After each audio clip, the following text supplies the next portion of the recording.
கிருஷ்ணா நமஸ்காரம். ஸோ இன்று நம்முடைய பரம பூஜ்ய பக்தி சித்தாந்த சரஸ்வதி தாக்கூருடைய நினைவு நாள்.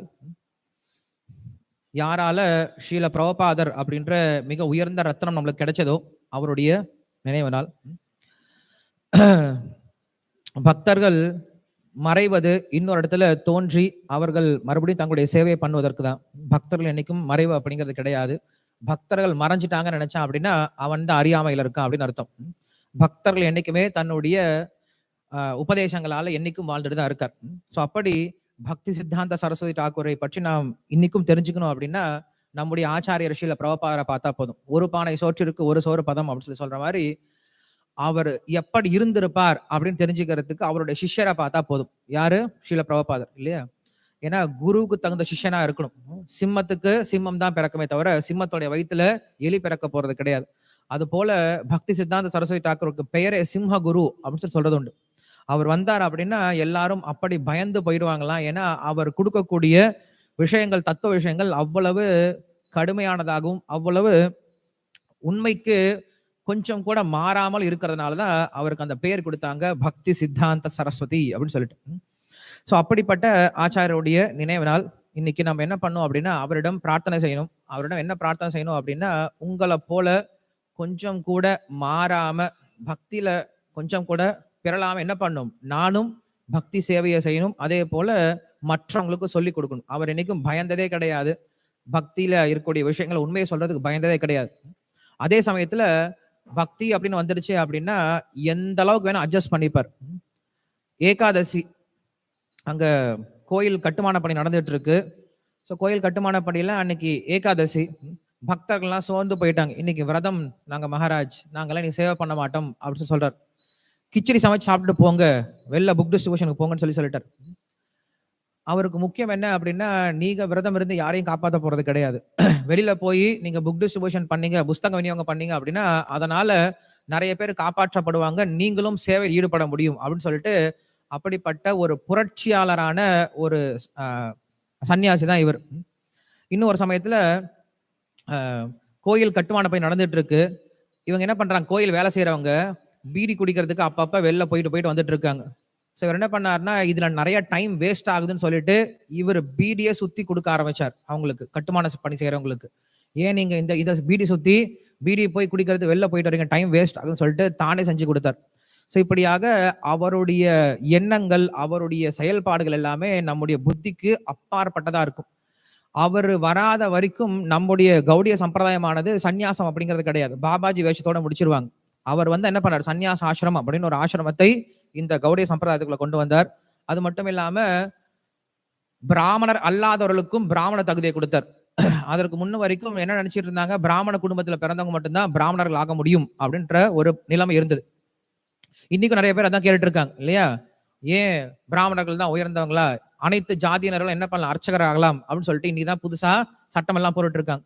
இது அவர் எப்பயோ செஞ்சுட்டு போயிட்டார். 150 வருஷத்துக்கு முன்னாடியே நீங்க எந்த குலத்தை சேர்ந்தவங்களா இருந்தாலும் பரவாயில்ல, உங்களுக்கு அந்த தகுதி இருந்தது அப்படின்னா நீங்க என்ன பண்ணலாம், அந்த பிராமண தகுதி எடுத்துக்கிட்டு அவங்களுக்கு பூணூலும் கொடுக்க ஆரம்பிச்சார்.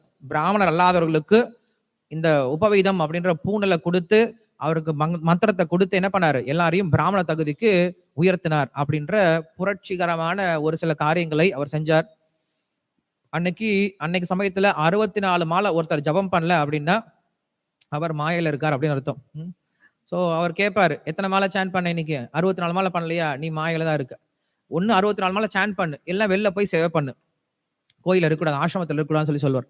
ஆசிரமம் அப்படிங்கிறது சேவை பண்றதுக்கு, நிறைய ஹரிக்கதை நடக்கிறதுக்கு. இது ரெண்டும் நடக்கல அப்படின்னா அந்த கோயிலை இடிச்சிடலாம் அப்படின்னு சொல்லிட்டு கோயிலை இடிக்கிறத பத்தி எல்லாம் பேசினவர் அவர் தான். யாரும் கோயிலை இடிக்கிறத பத்தி பேசவே மாட்டாங்க. ஆனா ஆச்சாரியர் என்ன பண்ணாரு, அவர் ஓப்பனாவே சொன்னாரு, இந்த கோயில் எனக்கு தேவையே இல்லை. ஒரு சமயத்துல அவர் சொன்னாரு, என்னுடைய சிஷ்யர்கள்லாம் இப்ப என்ன ஆயிட்டாங்க அப்படின்னா, நான் பெரிய பெரிய பளிங்கு மாளிகையில கோயில் கட்டின பின்னாடி எல்லாருக்கும் ஒரு அறை கிடைச்சிருச்சு. எல்லாரும் அறையில போய் உள்ளார நல்லா படுத்தூங்கிட்டு தினமும் காலைல கொடுக்கக்கூடிய ஸ்வீட் ரைஸ் சாப்பிட்டுக்கிட்டு எல்லாரும் ஹரிபோல் சொல்லிட்டு எல்லாரும் ரொம்ப எளிமையான வாழ்க்கை வாழ்றாங்க. எனக்கு இப்படிப்பட்ட வாழ்க்கை தேவையில்லை. எனக்கு என்ன ஆசைன்னா, இங்க இருக்கக்கூடிய ஒவ்வொரு செங்கலையும் பேர்த்து, ஒவ்வொரு மார்பிளையும் என்ன பண்ணணும், பேர்த்து வித்துட்டு அதனால புஸ்தகத்தை என்ன பண்ணும், பிரிண்ட் பண்ணி எல்லாரும் கொடுக்கணும்னு நினைச்சிட்டு இருக்கேன் அப்படின்னு சொல்லி சொன்னார். சோ அப்படிப்பட்ட ஒரு புரட்சிகரமான ஒரு ஆச்சாரியர் தான் பக்தி சித்தாந்த சரஸ்வதி தாக்கூர். அவரை நம்முடைய ஸ்ரீல பிரபுபாதர் குறைஞ்சபட்சம் ஒரு 4 முறை சந்திச்சிருப்பார், அவ்வளவுதான். சோ ஒரு குருவை நாம் எப்படி, ஒரு குரு கிட்ட இருந்து எப்படி நாம் கருணையை பெற முடியும் அப்படிங்கிறதுக்கு நல்ல உதாரணம் நம்முடைய ஆச்சாரியர் ஸ்ரீல பிரபுபாதர் தான். நம்ம என்ன பண்ண தேவையில்லை, குரு பக்கத்திலே நின்று இருக்க தேவையில்லை, குரு மகாராஜ் சொல்லிட்டு அவருடைய பேரை சொல்லிட்டே இருக்க தேவையில்லை இல்லையா. என்ன பண்ணா போதும், அவருடைய இன்ஸ்ட்ரக்ஷனை எடுத்துக்கிட்டு அதை நம்முடைய வாழ்க்கையா மாற்றிக்கொண்டு அதை செயல்படுத்தினாவே போதும், குருவுடைய கருணை நம்மளுக்கு கண்டிப்பா கிடைக்கும். அது இல்லாம அவர் முன்னாடி போய் நின்றுட்டு நானும் குரு மகாராஜ் சொல்லிட்டு இருக்கனால ஒரு பிரயோஜனம் கிடையாது அப்படிங்கிற விஷயத்த அவர் தெள்ள தெளிவா நம்முடைய வாழ்க்கையில காட்டினார். சோ ஸ்ரீல பிரபுபாதரும் வந்து சொன்னார், என்னுடைய குரு மகாராஜருக்கு நிறைய சிஷ்யர்களா இருந்தாங்க, ஆனா அந்த குரு மகாராஜுடைய கருணை எனக்கு மட்டும்தான் கிடைச்சது. ஏன்னா நான் தான் என்ன பண்ணேன், அவருடைய உபதேசங்களை என்னுடைய மனசுல எடுத்துக்கிட்டு அதை செயல்படுத்த ஆரம்பிச்சேன் அப்படின்னு சொன்னார். சோ நாமும் செய்ய வேண்டியது குருமுக பத்மா வாக்கியா சித்தே தே கொரிய ஆய்க்கிய ஆரணா கொரிஹோமனே ஆஷான்னு சொல்ற மாதிரி குருவனுடைய கட்டளை என்ன பண்ணணும், நம்ம வாழ்க்கையா மாற்றிக்கொள்ளணும். வாழ்க்கையில வேற எந்த விதமான குறிக்கோள் இருக்கக்கூடாது, அவர் சொன்ன விஷயத்த நம்ம வாழ்க்கையில செயல்படுத்தணும். அப்படிப்பட்ட ஒரு வாழ்க்கை இருந்தது அப்படின்னா அதுதான் வெற்றி, ஆன்மீகத்திற்கு வெற்றி அப்படின்னு சொல்றார். ஒரு முறை ஸ்ரீல பிரபுபாதர் என்ன பண்ணாரு அப்படின்னா, பக்தி சித்தாந்த சரஸ்வதி தாக்கூருடைய நினைவு நாள் அன்னைக்கு நானே சமைக்கிறேன் அப்படின்னு சொன்னார். பக்தர்களுக்கு எல்லாம் ஒரே சந்தோஷம். பிரபுபாதர் ஆரம்ப காலத்துல சமைச்சு கொடுத்தது 1966ல ஆரம்ப பக்தர்களுக்கு சமைச்சு கொடுத்தது, அதுக்கப்புறம் அவர் சமைக்கிறதா விட்டுட்டார், டைம் இல்ல. இப்ப சொல்றார், என்னுடைய குருவுக்கு என்ன பண்றேன், நானே சமைச்சு அவருக்கு நைவேத்தியம் பண்ண போறேன் அப்படின்னு சொல்லிட்டு சமையல் அறைக்குள்ள போறார். எல்லா பக்தர்களும் சமையல் அறையே பார்த்துட்டு இருக்காங்க. அவர் என்ன பண்ணாருன்னா, உளுத்தம் பருப்பு இருக்குல்ல, பொதுவா நம்ம கிச்சடி பண்ணோம் அப்படின்னா பாசி பருப்புல பண்ணும், சாம்பார் சாதம் பண்ணனா துவரம் பருப்புல பண்ணும். ஆனா அவர் என்ன பண்ணார், உளுத்தம் பருப்பு எடுத்துக்கிட்டார், உளுத்தம் பருப்புல கிச்சடி பண்ணார். யாருமே செய்யாத ரெசிபி. உளுத்தம் பருப்பு யூஸ்வலா நீங்க செஞ்சீங்கன்னா வளன்னு போயிடும். ஆனா என்ன பண்ணார், உளுத்தம் பருப்புல அவர் நல்லா கிச்சடி செஞ்சாரு.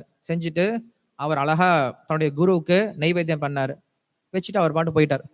பக்தர்கள்லாம் காத்துட்டு இருந்தவங்களுக்கு பெரிய விருந்து, வந்தாங்களோ இல்லையோ எல்லாருக்கும் ஒரு ஸ்பூன் கொடுத்தாங்க. எல்லாரும் வாயில போட்ட உடனே பேச்சே அவங்களுக்கு வரல. ஏன்னா இந்த மாதிரி ஒரு பிரசாதத்தை அவங்க வாழ்க்கையில அனுபவிச்சதே கிடையாது, தொட்டு பார்த்ததே கிடையாது. காரணம் என்ன அப்படின்னா, இது முழுக்க முழுக்க ஆன்மீகமா மாறி போயிடுது. குறிப்பா பிரபுபாதர் சமைச்சா எப்படி இருக்கும், அவர் அன்போட சமைச்சா எப்படி இருக்கும், அத அவரே நெய்வேத்தியம் பண்ணா எப்படி இருக்கும், அத அவருடைய குரு மகாராஜ் பக்தி சித்தாந்த சரஸ்வதி தாக்கூர் கொடுத்தா அவருக்கு எப்படி இருக்கும். பக்தி சித்தாந்த சரஸ்வதி தாக்கூர் கொடுத்தா அவர் அடுத்து சாப்பிட போறாரு, அவர் சாப்பிட மாட்டார். அவர் என்ன பண்ணுவாரு, தன்னுடைய குரு பரம்பரைக்கு என்ன பண்ணுவாரு, அவர் நைவேத்தியம் பண்ணுவார். இப்படி எல்லா குரு பரம்பரையும் இறுதியாக ராதாகிருஷ்ண வரைக்கும் சென்று அந்த பிரசாதம் வந்ததுனால அதை வாயில வச்ச உடனே கிருஷ்ண பிரேமே நம்ம அடைஞ்சிட்டோம் அப்படின்ற அளவுக்கு என்ன ஆயிட்டாங்க அப்படின்னா, அத்தியந்த சுகத்தை அனுபவிச்சாங்களாம். அந்த பாத்திரத்தில் இருக்கக்கூடிய ஒரு பருக்கை கூட என்ன பண்ணல, விடாம எடுத்து எடுத்து சாப்பிட்டாங்கன்னு சொல்லுவாங்க. சோ அப்படி பிரபுபாதருக்கு வந்து பக்தி சித்தாந்த சரஸ்வதி தாக்கூர் மேல அவ்வளவு அன்பு. அதே போலதான் பக்தி சித்தாந்த சரஸ்வதி தாக்கூருக்கும் பிரபுபாதர் மேல அவ்வளவு அன்பு. பார்த்த உடனே சொல்லிட்டார், இவரு கண்டிப்பா உலகத்தை மாற்ற முடியும் அப்படிங்கிற விஷயத்த பார்த்த உடனே என்ன பண்றாரு, அவருக்கு இன்ஸ்ட்ரக்ஷன் கொடுத்துட்டார். அந்த மாதிரி எல்லாம் கிடைக்கிறது ரொம்ப ரொம்ப கஷ்டம். சோ இன்னைக்கு அவருடைய திரோபாவ விசேஷம், அவருடைய மறைந்த நாள். என்ன பண்ணலாம், நம்ம அவர்கிட்ட பிரார்த்தனை பண்ணிக்கலாம்.